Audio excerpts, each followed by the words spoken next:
စကားကိုဖြတ်ပြောလိုက်တာဝင်ပြောလိုက်တာမျိုးဆိုရင်打断ငါစကားကိုဖြတ်မပြောနဲ့ဆိုရင်不要打断我的话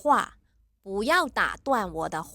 သူများတွေစကားပြောတဲ့အခါသူများရဲ့စကားကိုဖြတ်မပြောနဲ့ဆိုရင်不要打断别人的话不要打断别人的话ပြီးတော့ကျမတို့တခါတည်းကျရင်မဖြစ်မနေဖြတ်ပြီးတော့ဝင်ပြောရမယ့်အချိန်တွေမှာကျမတို့ဒီလိုလေးကျမတို့အရင်ပြောမယ်不好意思我打断一下တဘောကတောင်းပန်ပါတယ်ကျွန်တော်ခဏလောက်ဝင်ပြောပြစီကျွန်တော်ခဏလောက်ဖြတ်ပြောပြစီအဲ့ဒီအတိတ်ပဲဖြစ်တယ်အဲ့တော့ဝကြနောက်တစ်ခုပြန်ပြောရအောင်သူများစကားပြောတဲ့အချိန်သူများစကားပြောနေတာကိုဖြတ်ပြောတာမျိုးဝင်ပြောတာမျိုးက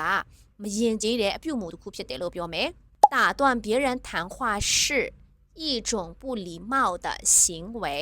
打断别人谈话是一种不礼貌的行为နည်းနည်းတွက်လေးပြောမယ်